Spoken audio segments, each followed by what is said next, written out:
Callbacks are tremendous tools you can use as a player, as a GM, in comedy, in drama. Basically, if you're able to set it up properly, you can deliver a tremendous payoff. I'm doing this one in a two-parter. This is part 2. If you haven't seen my serious side of callbacks, check it out after this video. This video is focused on a comedic payoff for a callback. One where I intend to deliver laughs, or at least some kind of fun, funny, feel-good payoff. What is a callback? Why do we want to use them? Callbacks are, simply put, bringing an element from the past and applying it to the present. Usually we mention them when it comes to comedy, when you're able to reference an earlier joke, usually a punchline, and shine a new light on it, to bring things full circle and hit an even bigger punch. We use them because they're in effect an inside joke that everyone here was a part of, which allows us to bank on the goodwill and relatability of us all having been there. If you do it properly, delivering that old joke in a new way with a new build-up, it's a great closer that can result in reactions like this.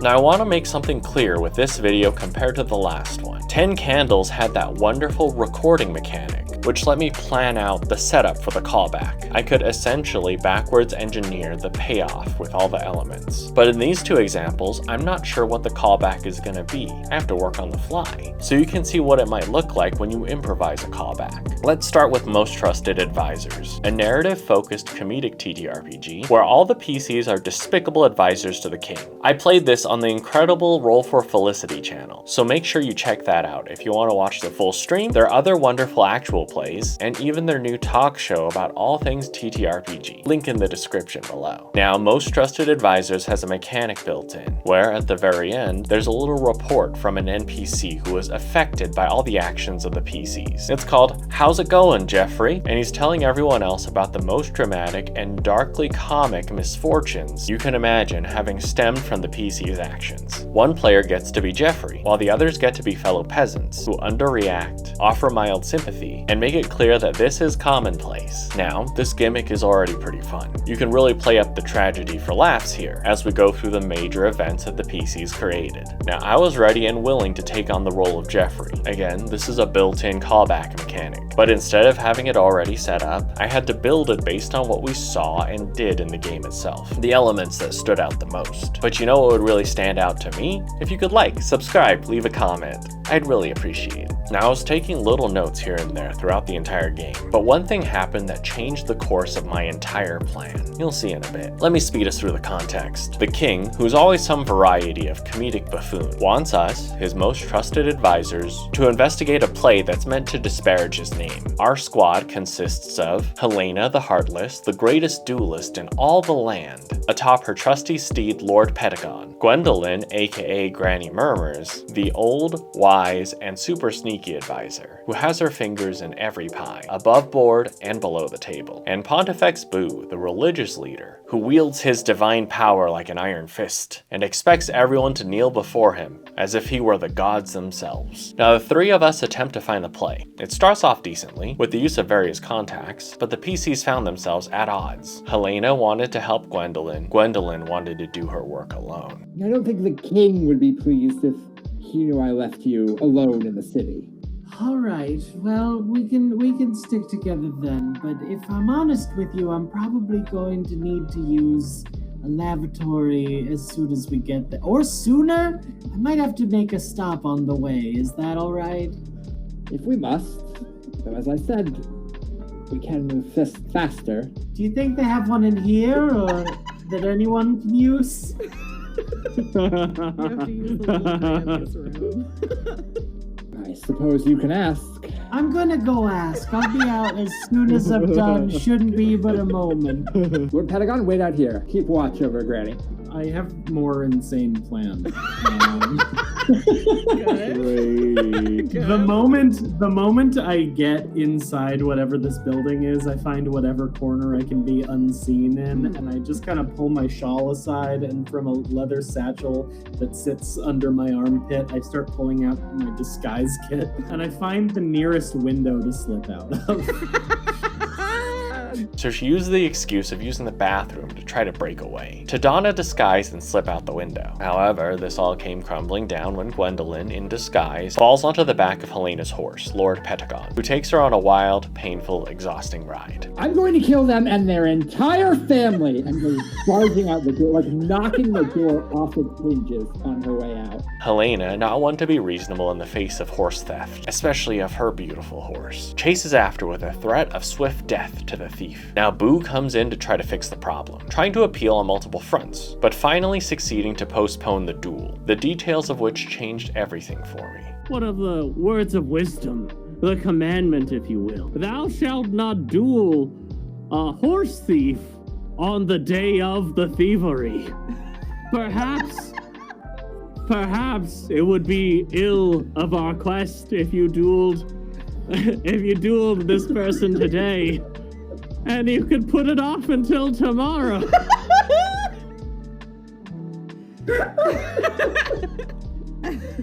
You would have me let this horse thief just go about their day to steal anyone's horse? We can set up wanted posters in the event that this horse thief tries to make a break for it. But otherwise, horse thief, who I do not know. Yes, this is the first time we are ever meeting. Yes, you would promise to meet Helena the Heartless, perhaps tomorrow evening in the courtyard. Yeah, right? Tomorrow's good for me, and I live so close to the courtyard. That's very convenient for me. It can wait a day. Now, my initial plan was to try to play with all the elements that I remembered, but now we have something a little more concrete. Now we have a very powerful event that wasn't going to happen because I was just intending for Gwendolyn to get away. But couldn't it happen anyway, though? So I highlighted the notes that would be most pertinent now. The events that would emphasize the strength of Helena. I had some nods to Pontifex Boo and to Granny Murmurs as well, but the focus was on the immense strength and sense of justice from Helena. A very tall, very muscular woman. Very nice riding boots with just the right amount of mud to show that they've been used, but not enough to take away from the whole prim, proper look. The muscular Helena with her riding boots that are muddy, but not too muddy, which felt like an important detail, and also her incredible strength. A kid will like reach out to be like, oh, and then like definitely the snap of the teeth from this horse. Like 4 children have come this close to losing a finger or a hand. someone in the city like kind of goes over to clean up out of the road like very quickly, and immediately your horse just like kicks them in the head and like knocks them out. Oh my god. This is a bloodthirsty horse. In this and quite a few other moments, we learn about how ferocious and fierce the horse is. A bloodthirsty horse is nothing to sneeze at, which felt like a great bull in the china shop moment. A great situation for collateral damage. With those setups, I just had to place them before the big callback. I also cut a bit out here, because I don't want to throw in every single inside joke that I didn't reference earlier in this video. Well now, Geoffrey. Good to see you. How's it going? It's going horrible. It's going the worst. I started a boot cleaning business. And Well, Geoffrey, so far it sounds like things are going alright for you. Sounds like not bad. you'd think so, but I set up shop and Elena the Artless showed up with muddy boots. I was there with my boot cleaning business. I was ready to jump into action. I saw a religious person arrive. I bowed and struck me head into Elena's skull. She bit like an ox. I was knocked out for hours. Well, that's always good to get a break. Geoffrey, it sounds like you got a little nap in the middle of your day. I could use a nap myself. Well, when I woke up, it was a bit treacherous with all my supplies. I thought I'd just take one trip, And I'm struck by a horse. And I thought, I should be able to lay here for a moment. Lightning doesn't strike twice, right? And then I hear the hooves again. Uh-oh. Hip dislocated again. Out, Well, in, and out. Was it at least the other hip? No, it was the same imp. Oh, same. And Well, If then only- you just saw it got reset to 0, Geoffrey. I did get lucky, because when I woke up, it seemed someone had some pity on me and dropped a ticket to a show. I started to go in, and I got kicked in the head by a horse.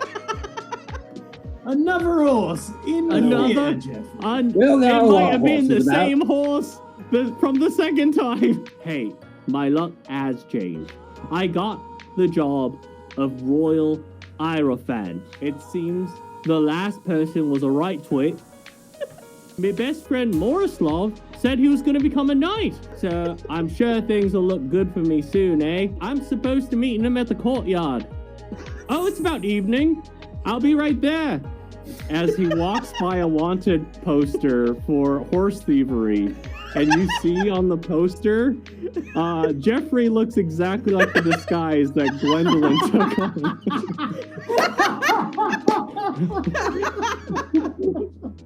Oh my god.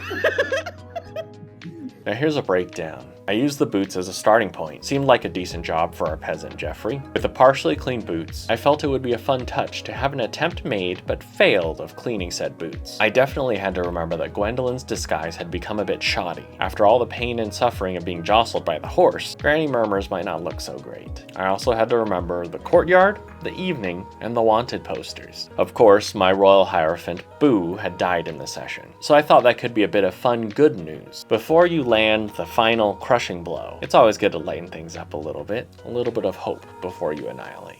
Now you don't need to go to the extremes that I did in this game. The mechanic itself gave me an idea, so I wanted to hit as much stuff as I could for the sweet inside jokes. But you don't have to do that. All it takes is one reference that happened earlier that made an impact. Now, I can't suggest that you use callbacks in every game. You kind of have to feel it out. A good callback crushes, but a bad one is kind of like when you quote a movie too many times. It gets annoying. Wardrobe change. I'm doing this part on another day. I just got a little inspired to add some more on. So when and how do you decide to use a callback when you're in the game, in the moment? That brings me to our next example. The game I'm running for this is Flabbergasted. In this game, I use callbacks for two reasons. One, providing an opportunity for the players to solve a problem. And two, giving the players an NPC that they know how to deal with. And I'll show you when and how I decided to use them. The game began for our Clover Club when they were entering a big event. At this alcohol convention, the group had multiple objectives: winning the bartending contest, making the biggest impact on the public, and winning the race. Why did we have so many? Because of the variety of the party. Tom was a race car driver who wanted to prove himself again, but had gotten deep in debt. Ashton was an incredible mixologist bartender who prided himself on delivering the perfect drink in the perfect way. The last of our party, Jenna, was unemployed, a great gossip, and simply wanted the club to succeed, perhaps so she could get the inside track on any hot goss. As they entered, I gave them opportunities to show off their character's character, walking in with either a flourish and flirtation, friendly recognition of people they knew, or the first interaction that would inspire a future callback. As you are going in, Tom, you hear a little voice just outside the entrance. It's a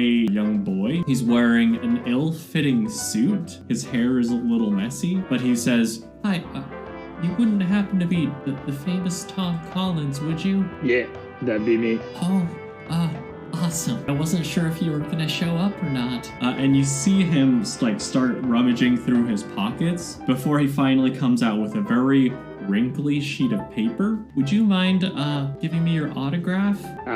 Yeah. You're my hero. And I start patting myself, looking for like a pen or something, and I pull out a flask. I'm like, no.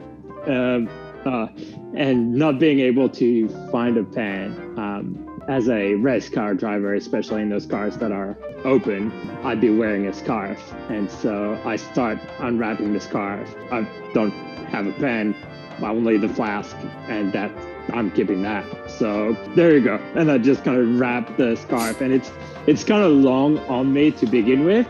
And on the kid, I'd probably wrap it like 5 times around him to where it's like covering up just over his eyes. I'm like, there you go, kiddo. What, really? Won't you be cold? I'll be okay. Don't worry. Whenever someone's famous in a game, in some capacity, perhaps they were or are in the public eye, I'm inclined to give them a fan of some sort, or maybe even an anti-fan, depending on what's funnier. In this case, when I introduced this small child in a suit, I wanted to see how Tom would react, how he treats his fans, if he was going to be dismissive and terse, as if he were more important than he is, or if he'll give the fan the time of day, exhibiting the sort of humility and gratitude that we want from the people we put on pedestals. At this point, this fan was just going to be a throwaway NPC. I had no intention of bringing him back. It was just a fun way to gauge how Tom behaves. But I did make a note of Tom being so friendly and generous in giving this child a scarf. That felt important, but I didn't know why yet. Now the PCs start making a name for themselves. They got a good booth and they began schmoozing the public, trying to earn favor. Jenna was able to spread the word, sending more and more people to Clover Club to watch Ashton's bartending antics, while fending off the rival club, the Bar Exam. As the group were getting ready for their competitions, we encountered the head of the Rodney family, who came with a proposition for Tom. The Rodneys placed money on Tom losing the race. If he could do that, then the debts would be forgiven. With this conundrum on the table, Tom and the rest of the party had to figure something out. Of course, he doesn't want the team to lose, so he continues forward to get more support. Using one of his scene cues, he gets a friend, someone who deals on the shadier side of things. If there's a gangster around that's a bit more friendly to me, one that I've probably paid back already. And you do spy someone who is enjoying a nice Polish sausage. So as far as this NPC was concerned, I was thinking, if he's gonna be shady, and if Tom is always this foolhardy, what is their relationship gonna be like? So I decided to let Tom decide. Or rather, Liam, the player behind Tom. Is he happy to see you? He always knows that when I come around, it's usually entertaining. There's probably a couple of times where it's backfired on him a little bit. I'm gonna make a little roll, and depending on the result of it will be like the last time you came to him, if that was positive or negative. And he gave me a good lead-in before asking for a die roll to see how last time they worked together went, which ended up being negative. He's got this Polish sausage in hand, and he takes a bite, and then his eyes like turn over to you. Oh no, please, Tom, why do I keep running into you? Hey, buddy. How's it going? Thankfully good now. I've got lunch. You know how long it's been since I've been able to eat anything solid? Well, I mean, no, how long has it been? 3 months. For comedy purposes, I really wanted to play up the terror and pain of last time. When we have the chance to talk about the past and set up the pain of an incoming request, we can play up the reaction and make it harder and harder for the PCs to want to ask again. And I've been telling them for a while that you really enjoy drinking yourself as you have for the last 3 months. Yeah. So we would like to offer you a membership in our club for everything you've done for us. When a player offers something that seems to be of value, we have a choice to make. Is it actually valuable to this NPC, or is it not? Whichever one you choose, you commit hard. So in this case, I chose to make this offer very valuable to the NPC, because Tom's using a scene cue, so it felt right to make this a good roleplay bargaining chip. But why? Why is it valuable? I do want to try one of those famous drinks that Ashton makes. I got the chance to play up the prestige by referencing Ashton's bartending skill. We're doing a little back and forth here, a little game of building it up, where Liam as Tom, and I as this NPC, are adding on to how cool this club is, how sought after and exclusive membership is, and why. Maybe if you had a chat with the right people to make sure that, we do make it through that finish line. Now Tom's request was fairly general, to get this NPC to help out spreading the word to the right people. Tom doubled down and even offered to name a drink after it, which tickled me because then I could make a fun joke, a fun pun, which if y'all have been with me for a while on this channel, that's my jam. And you'll really name a drink after me, huh? Oh, yes. Sax. Yes, good name. Sax. Mr. Yes, Sax yes. Beach.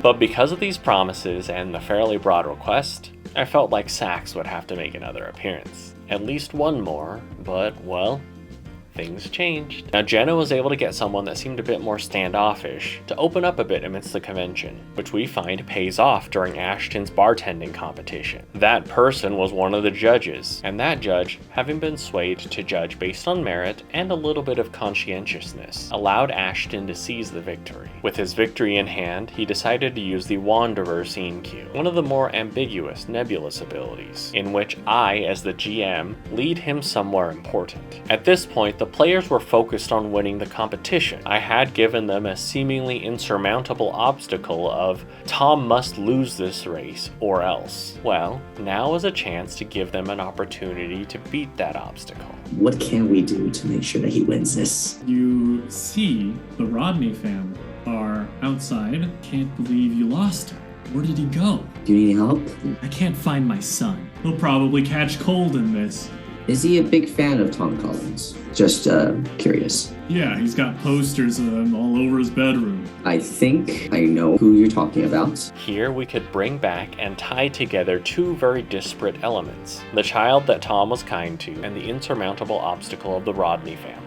I figured if they could help to make sure that the child was okay, they might get a little more leeway when it comes to Tom's fate. Here's where we hit that first point of when I decide to use a callback, to give an opportunity to solve a problem. Rodney's ultimatum was an issue for the party, and so this callback, to bring back this NPC and connect them to this problem, offers a glimmer of hope. The party works hard enough, they could get a reward. Now of course this wouldn't be easy because the problem is a big one, but the players didn't disappoint as they poured many resources to find this kid. I want to use lend a helping hand. I walk over to a group of waitresses that are cleaning up and start helping them out and ask them to have an open eye for the small kid with a scarf wrapped 5 times around his neck and say that I'm looking for him, and it's very, very urgent that I find him. Jenna uses a scene cue. She finds out that the kid likely headed north in the convention. Ashton heads in that direction and uses a scene cue to also get a shady NPC. I think he might be someone in the racing business who is also a very avid alcohol lover, so I imagine that he provides me with the best alcohol that I could, get in order to make my drinks. He gave me a bit of direction, but didn't define a name, or anything that felt like it would clash, so I decided to bring back a familiar face. He seems a little taken aback. He's just finishing the last couple bites of a Polish sausage. So Sax speech? Yeah. Holy crap. All right. Yeah. When you do a callback, sometimes you can make it hit that much harder when you lay the breadcrumbs and allow the players to call it out. I mentioned the Polish sausage because it felt like a more subtle way to suggest Sax without beating you over the head with the name. Now I want to address the second point of when to use callbacks. Giving the players an NPC that they know how to deal with. They already know Sax's shtick. They already know what he wants and what he's been through. So then Henry, as Ashton, can run with it and address that history and provide a little more incentive for him to help. Now I want to stress that this is a case in which I counted on the players to trust me enough to give them delayed gratification. All of them provided scene cues here, which are very powerful. They are the I do this mechanic, the ultimate spell of Flabbergasted, which gives you successes instead of having to roll dice. I needed their trust, I needed their faith, and I needed their patience. And they all bought in, thankfully. Because with their faith put into Sax, with their combined efforts to find this kid, they allowed me to deliver on their investment later, to give Sax a big opportunity to prove himself. The kid is leaning in to try to get a really good look, and you think that he might fall into the road, and someone else thinks so too. Of course, this is Sax, and Sax doing this favor for Ashton and for Tom. He sees this, and he immediately starts running out, and he goes to try to tackle the kid out of the way, but the kid regains his balance, is able to stand back up, and Sax ends up falling into the road, and you see his leg catch on Atticus's tire, and he spins out, and he's on the ground. He's like, This poor man. What? Oh, As he's the real hero. And and then the players all gave their flowers to this NPC, to give him membership, to give him that drink, and to give him the friendship that he wanted. Now, there's still one loose end. They were able to locate the kid. They'd put so many resources in, and now Tom decides to throw in a little gamble in the aftermath. Perhaps a little trick on the Rodney family. From the GM side, I knew I needed to make sure that we had one last appearance, one last reward for all they did in making sure that this child was okay. I felt bad that I didn't have a pen or anything to give you a proper autograph, and I just kind of pulled out a photograph of myself just like standing by my car with a little handwritten note in the back. To my biggest fans, the one that makes it feel like money is irrelevant in this world. You cover all my debts, and I cover you with all my praise. And like, signed, Tom Collins. when you present this note, the little boy immediately like rips it open, and he's like reading it out loud as Mr. Rodney comes down. What are you talking? Oh. And then, Hey, Rodney. yeah. See, look how sweet this note is. Tom is so amazing that he thinks that we're his biggest fans, and that we're better than money is, right, Dad? And then Mr. Rodney is like, you can see fury in his eyes, and he's like, Tom! But then he looks down and he like gives his son's head, his hair, just a little tussle. And I kind of look at him and I'm like, look, if you ever need a driver for anything, give me a call, and maybe between that and then I kind of point down at the kid and that, maybe we can call it a day, let bygones be bygones. And then the little boy says, yeah, bygones are bygones. Now, these callbacks aren't quite the same as the ones I did in Most Trusted Advisors. It's more of a steady feed as opposed to a surprise home run, and that's okay. There are many reasons to use callbacks, and many different results you can get from them. Just add it to your toolbox. Don't rely on it too much, but make sure you know how to use them, when to use them, and why, so that you can enhance emotional or comedic impact at the table. So if that was helpful for you, please leave a like, subscribe, leave a comment. It really helps me out. And until next time, stay safe and take care.